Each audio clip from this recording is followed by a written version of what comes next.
In 1942, at the height of World War II, when German submarines terrorized the Atlantic and Allied naval losses reached alarming numbers, a revolutionary solution emerged from the most unlikely place, the glamorous world of Hollywood.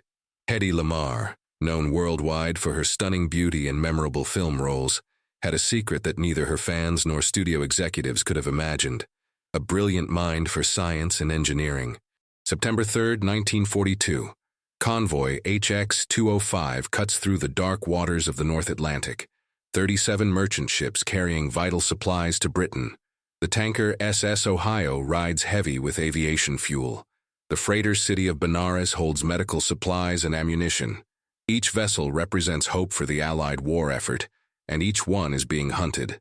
Beneath the waves, Captain Lieutenant Heinrich Bleichrodt peers through the periscope of U-109. His target acquisition is methodical, calculating. The convoy's zigzag pattern means nothing when you can predict their radio communications. German intelligence has cracked another Allied frequency, turning every transmission into a death sentence. The first torpedo strikes the SS Ohio at 0347 hours. The explosion tears through the hull like tissue paper, sending 12,000 tons of aviation fuel into a fireball that illuminates the entire convoy. Within minutes, 3 more ships are burning. The escorts fire star shells into the darkness, but the U-boats have already vanished into the depths, guided by intercepted radio signals that revealed the convoy's exact position. By dawn, 11 ships rest on the ocean floor. 237 sailors will never see home again. The mathematics are brutal and simple. At this rate of loss, Britain will starve before Christmas. The Battle of the Atlantic is being lost one intercepted radio signal at a time, and the Allied Naval Command has no answer to the German advantage in communication warfare. The statistics tell a devastating story. Between June and September 1942, German U-boats sink over 400 Allied vessels in the Atlantic. The tonnage lost exceeds 2.3 million tons of shipping, representing not just steel and cargo, but the hopes of nations fighting for survival. Each ship carries food for starving British civilians, fuel for RAF fighters, ammunition for soldiers preparing for the eventual invasion of Europe. Every loss brings the Axis powers closer to victory through starvation and isolation. Admiral Ernest King, Commander-in-Chief of the U.S. Fleet, studies the loss reports in his Washington office with growing desperation. The numbers are unsustainable. At the current rate of attrition, the Allies will lose the war not through military defeat, but through the simple inability to maintain supply lines across the Atlantic. The German Kriegsmarine has achieved what their surface fleet could never accomplish: effective control of the world's most vital shipping lanes. The problem is not just the submarines themselves, but the sophisticated intelligence network that guides them. German cryptographers have broken multiple Allied communication codes, allowing U-boat commanders to position themselves perfectly for attacks. Radio intercept stations across occupied Europe monitor Allied transmissions, building a comprehensive picture of convoy movements, routes, and schedules. The Allies are fighting a war where their every move is telegraphed to the enemy. 3,000 miles away, in a Spanish-style mansion in the hills above Hollywood, Hedy Lamarr sits at her dressing table, removing the last traces of stage makeup. The evening's premiere of White Cargo has ended, another successful performance as the exotic temptress that made her famous. But as she stares at her reflection, her mind isn't on the applause or the flashbulbs. It's on the radio broadcast she heard that morning, reporting the loss of another convoy in the Atlantic. The broadcast had been clinical in its delivery, but Hedy understood the human cost behind the statistics. She had fled Europe herself, escaping the Nazi regime that now threatened to strangle Britain into submission. The ships being sunk carried more than supplies. They carried the hopes of millions of people fighting for freedom against tyranny. Born Hedwig Eva Maria Kiesler in Vienna, she had escaped Nazi-controlled Austria in 1937, fleeing a marriage to Friedrich Mandl that had become a gilded cage. Mandl was one of Europe's most prominent arms manufacturers, his factories producing weapons for the highest bidder. His company, Hirtenberger Patronenfabrik, supplied ammunition to multiple armies, playing all sides in the complex web of European politics that preceded the war. During their marriage, Hedy had been forced to play hostess at dinner parties, where military officials and weapons designers discussed the latest innovations in warfare technology. These gatherings were not social events, but business meetings disguised as entertainment, where contracts worth millions were negotiated over champagne and caviar. She had listened, absorbed, and learned. While other wives made small talk about fashion and society gossip, Hetty found herself fascinated by conversations about radio guidance systems, torpedo technology, and the emerging science of electronic warfare. Mandel's guests had no idea that the beautiful actress sitting at the head of the table was memorizing every technical detail they shared. The discussions had been remarkably candid. German engineers spoke openly about their work on radio-guided weapons, confident that a movie star posed no security threat. They described the challenges of maintaining radio contact with submarines, the difficulties of guiding torpedoes accurately over long distances, and the ongoing arms race between communication technology and jamming techniques. One conversation had particularly captured her attention. Dr. Wilhelm Runge, a radio engineer from Telefunken, had explained how German forces were systematically intercepting Allied communications by exploiting the predictable nature of radio frequencies. They used the same frequencies repeatedly, he had said, gesturing with his wineglass. Once you identify their patterns, you can predict their movements days in advance. Now, in the safety of Hollywood, those memories haunted her. Every news report of Allied shipping losses felt personal. She knew the technology existed to guide torpedoes more accurately, to communicate more securely. She had heard German engineers discussing these very capabilities at Mandel's dinner table. The question that consumed her was simple. If the Germans could do it, why couldn't the Allies? Her housekeeper, Maria, enters the room carrying a cup of tea. "Another late night with the books, Miss Lamar?" she asks, noticing the technical manuals scattered across the vanity. Radio engineering texts, military communication guides, and mathematics textbooks have replaced the typical Hollywood reading material of scripts and fan magazines. "The war won't wait for me to understand it, Maria," Hetty replies, opening a manual on radio frequency theory. "Every day we delay, more ships sink, more boys die." Maria shakes her head with concern. "You work too hard. The studio expects you to be beautiful, not brilliant." "Perhaps that's the problem," Hetty murmurs, already lost in a chapter about signal interference and radio jamming techniques. The books scattered across her vanity represent months of dedicated study. She has acquired texts on electrical engineering, radio theory, and military communications through contacts at the California Institute of Technology. Her Hollywood connections, initially skeptical of her scientific interests, have gradually become helpful as they recognize her genuine commitment to understanding the technical challenges of modern warfare. Dr. Robert Millikan, the Nobel Prize-winning physicist and president of Caltech, had been particularly supportive. During a fundraising dinner for war bonds, Hetty had approached him with questions about radio frequency propagation. Expecting to humor a curious actress with a few simple explanations, Millikan had been surprised by the sophistication of her questions and her ability to grasp complex technical concepts. "Miss Lamar," he had said after an hour of discussion, "you have a remarkably intuitive understanding of electromagnetic theory. Have you considered formal study in engineering?" "I don't have time for formal study," she had replied, "but I have access to information that might be valuable. I lived in Europe. I heard things.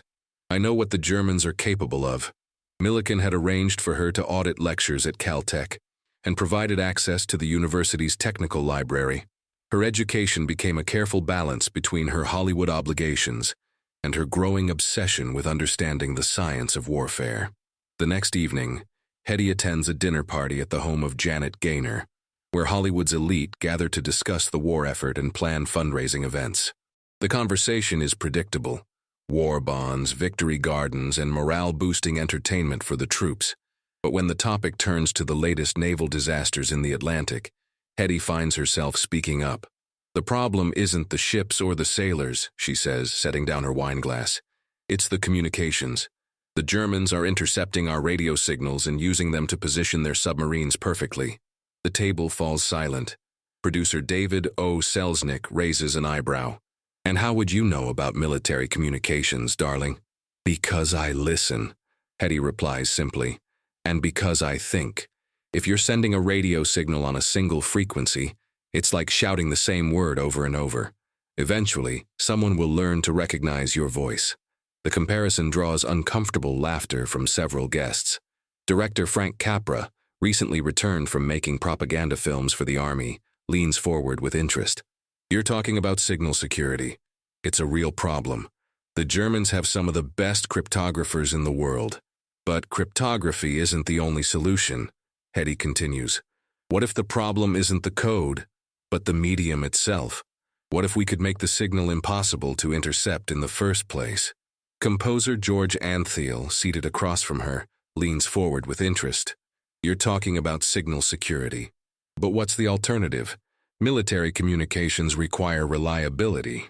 What if the signal didn't stay on one frequency? Hetty asks, her voice gaining confidence. What if it jumped around, like a conversation where you change languages every few words? Antheil's eyes light up with recognition. Frequency hopping. It's theoretically possible, but the synchronization would be incredibly complex. You'd need both the transmitter and receiver to change frequencies at exactly the same time, following the same pattern. Like a player piano, Hetty says suddenly. You've worked with automated instruments, haven't you, George? Multiple pianos playing in perfect synchronization. The composer nods slowly. My ballet mécanique used 16 synchronized player pianos. The timing was controlled by perforated paper rolls, each instrument following the same sequence but playing different parts. Exactly, Hetty says, her excitement building. What if we applied that principle to radio communications? Instead of musical notes, the paper roll would control frequency changes. Both the transmitter and receiver would have identical rolls, keeping them perfectly synchronized even as they jumped between frequencies. The dinner party guests exchange glances, unsure whether to take the conversation seriously. But Antheil is leaning forward, his mind racing through the possibilities.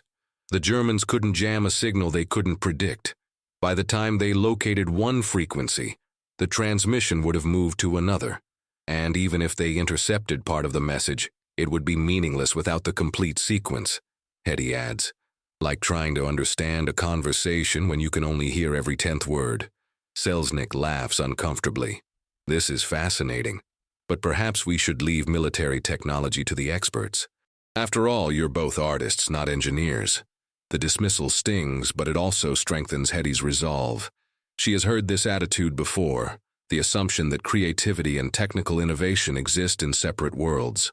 But her experience with Mandel's dinner parties had taught her that the most important breakthroughs often come from unexpected combinations of knowledge and perspective. Over the following weeks, she and Antheil begin meeting regularly at her home, transforming her living room into an impromptu laboratory. They acquire radio equipment, study frequency modulation theory, and work through the mathematical challenges of synchronization. The collaboration proves remarkably productive, combining Hetty's theoretical knowledge with Antheil's practical experience in mechanical timing systems. Their first experiments are crude, but encouraging.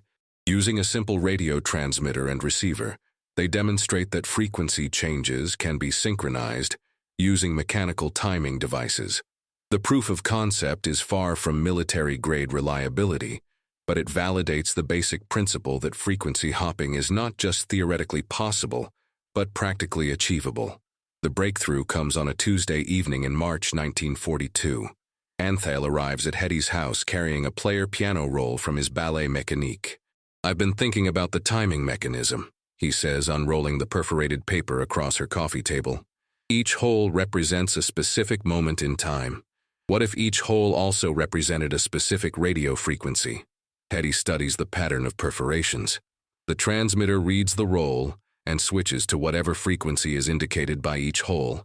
The receiver has an identical roll, so it switches to the same frequency at the same moment.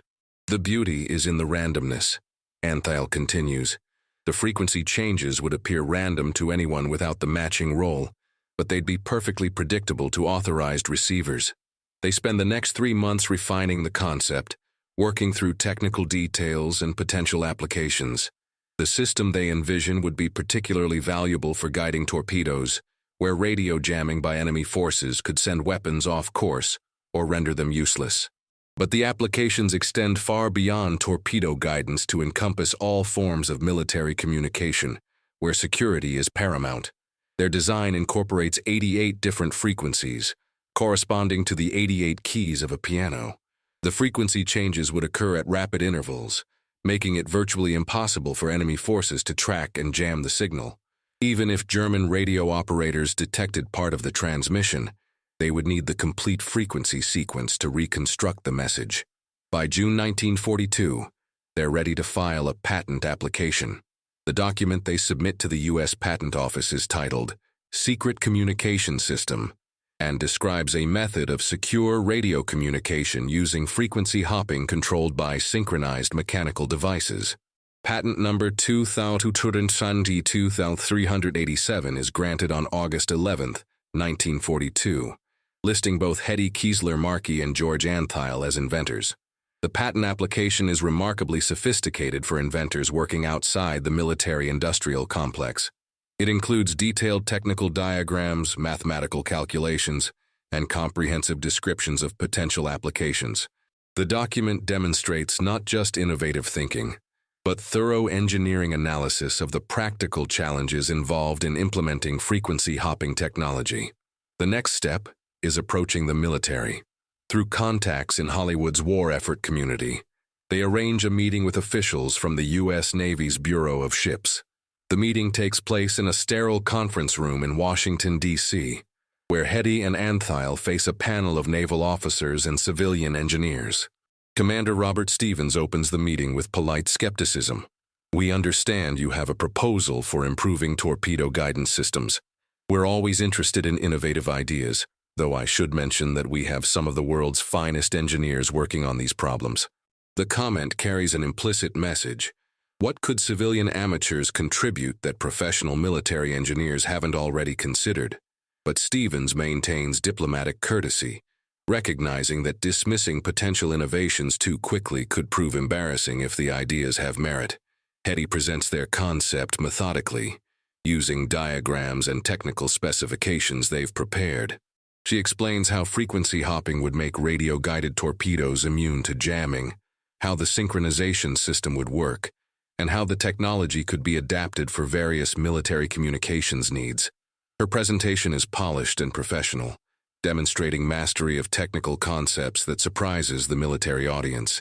She speaks fluently about radio frequency theory, signal propagation, and the mathematical relationships governing electromagnetic communications. The officers begin to realize that they're not dealing with dilettante inventors, but serious technical innovators. The initial response is encouraging. Several officers ask detailed technical questions, and the civilian engineers seem intrigued by the mechanical synchronization approach. Dr. Harold Morrison, the Navy's chief communications engineer, requests clarification on the timing mechanisms and the practical challenges of maintaining synchronization under combat conditions. But as the presentation continues, the tone begins to shift. The questions become more skeptical, focusing on potential problems rather than possible solutions. The military mindset, trained to identify vulnerabilities and failure modes, begins to dominate the discussion. "The concept is interesting," admits Dr. Morrison, "but the implementation would be extraordinarily complex. Military equipment needs to be reliable under combat conditions. This system has too many moving parts, too many potential failure points." Lieutenant Colonel James Patterson is more direct. "With respect, Miss Lamar, this reads like science fiction. The timing requirements alone would be impossible to achieve with current technology. And frankly, we have serious doubts about the practicality of any system designed by," he pauses, searching for diplomatic words, "civilian enthusiasts." The criticism reflects both technical concerns and institutional bias. The military establishment in 1942 is dominated by engineers and officers who have risen through traditional career paths. The idea that revolutionary innovations could come from Hollywood represents a challenge to their professional identity and institutional authority. Captain William Blandy, representing the Bureau of Ordnance, raises additional concerns. Even if the technical challenges could be overcome, the manufacturing requirements would be enormous. We're talking about precision mechanical devices that would need to be mass-produced and deployed across the entire fleet.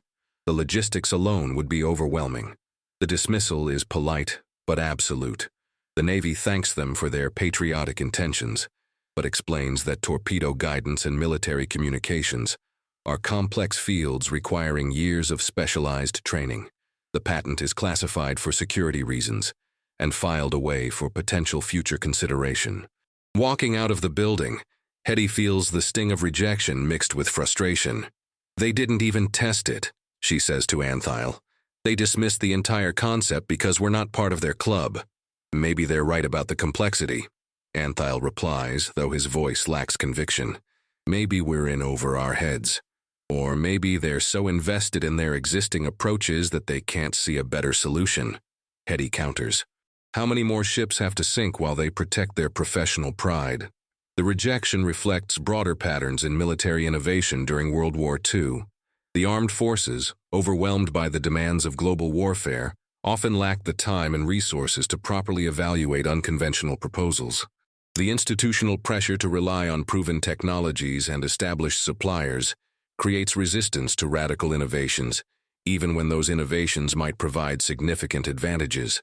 Despite the setback, Hetty continues supporting the war effort through traditional channels. She participates in war bond drives, raising millions of dollars for the Allied cause. Her celebrity status proves invaluable for morale-boosting events and fundraising campaigns. At one rally in Los Angeles, she helps raise over $6 million in a single evening, demonstrating the power of Hollywood glamour to motivate civilian support for the war effort. But the frequency-hopping patent remains classified and forgotten, gathering dust in a Navy filing cabinet. The technology that could have revolutionized military communications is dismissed as too complex, too risky, and too unconventional for wartime implementation. The war ends in 1945 without the military ever implementing their invention. Hetty returns to her acting career, appearing in films like Samson and Delilah, while Antheil continues composing. Their collaboration becomes a footnote in their respective biographies, an interesting wartime anecdote about Hollywood personalities trying to help the war effort. Years pass. The Cold War brings new challenges and new priorities for military communications. The threat of nuclear warfare makes secure communications more critical than ever. Soviet intelligence capabilities force American military planners to reconsider every aspect of their communication systems. In 1957, a young engineer named Robert Price is working for the Navy's Communication Research Division when he stumbles across an old patent file while researching frequency modulation techniques. Patent 2292,387 catches his attention because of its unusual origin. A Hollywood actress and an avant-garde composer proposing a solution to military communication security. Price reads the patent with growing amazement. The frequency-hopping concept is not only technically sound but remarkably prescient. With the electronic advances of the 1950s, the mechanical synchronization system could be replaced with electronic controls, making the entire concept far more practical than it had been in 1942. He brings the patent to his supervisor, Dr. William Bennett, who initially shares the Navy's 1942 skepticism. A movie star and a musician? Come on, Bob. This has to be some kind of joke. But as Bennett studies the technical specifications, his attitude changes. This is actually brilliant, he admits. The basic principle is exactly what we need for secure military communications. The timing was just wrong. In 1942, this would have been impossible to implement. Today, it's not only possible, it's practical. The technological landscape of 1957 is dramatically different from 1942. The development of transistors, integrated circuits, and sophisticated electronic timing systems has made precise frequency control far more achievable.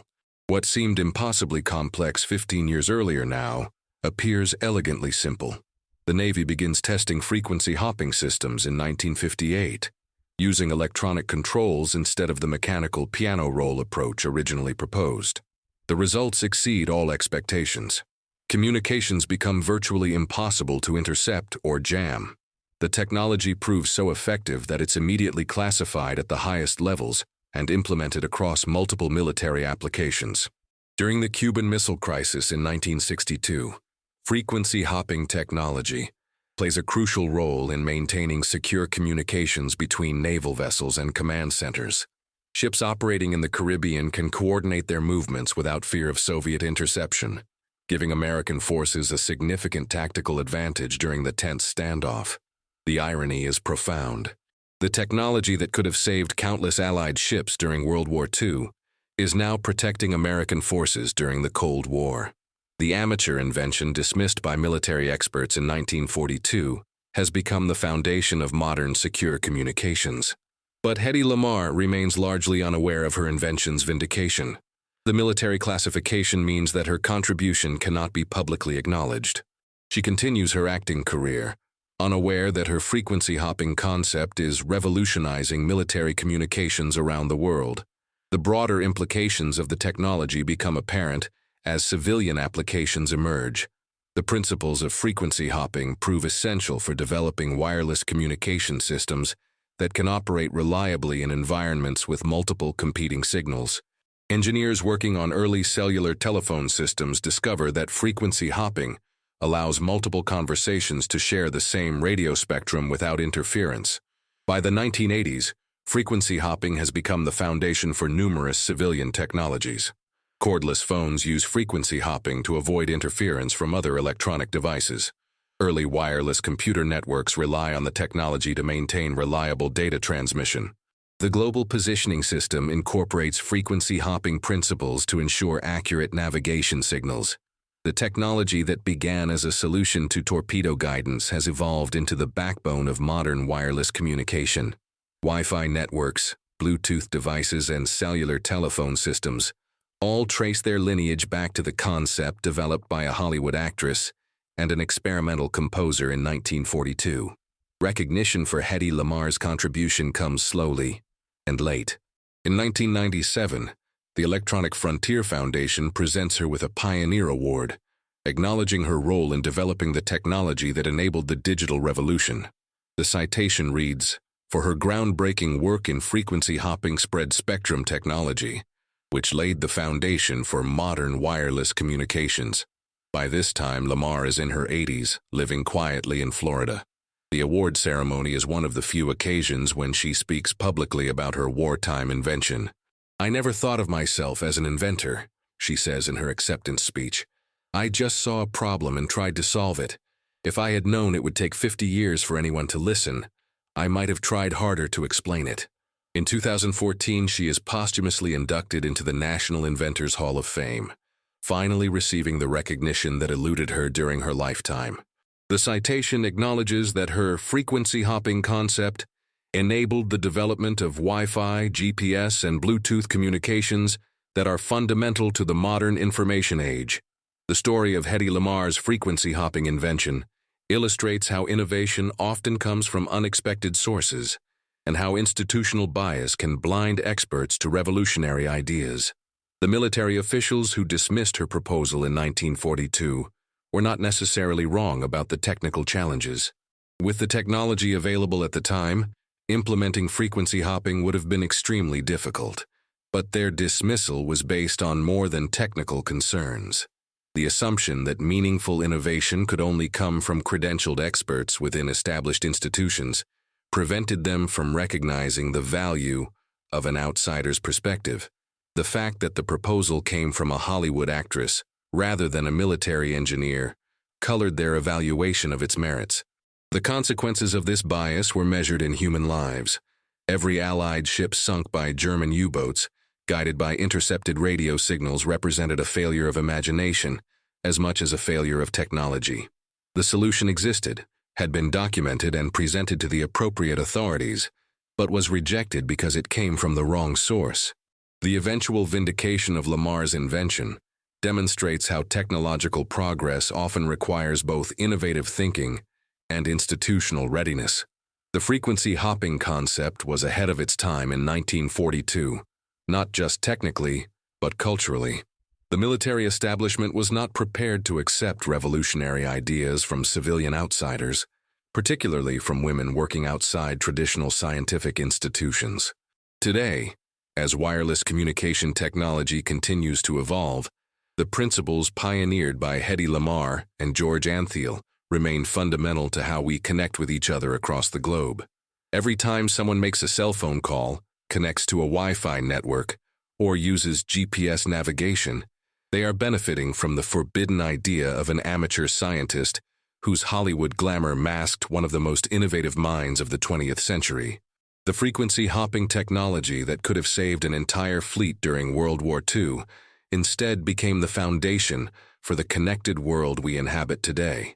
It stands as a testament to the power of curiosity, the value of diverse perspectives, and the importance of remaining open to innovation regardless of its source. Sometimes the most important breakthroughs come not from the experts, but from those willing to question why things have to be done the way they've always been done. If you enjoyed this incredible story of how a Hollywood actress accidentally revolutionized modern technology, please give this video a thumbs up. It really helps our channel grow and reach more people who love fascinating historical stories like this one. If you're not already subscribed, hit that subscribe button and ring the notification bell so you never miss our latest videos exploring the hidden stories behind world-changing innovations. We dive deep into the untold tales of brilliant minds whose ideas shaped our modern world, and we'd absolutely love to hear your thoughts in the comments below. What surprised you most about Hedy Lamarr's story? Do you know of other inventors whose contributions were initially dismissed? Share your insights and join our community of history enthusiasts who appreciate the power of innovation coming from unexpected places.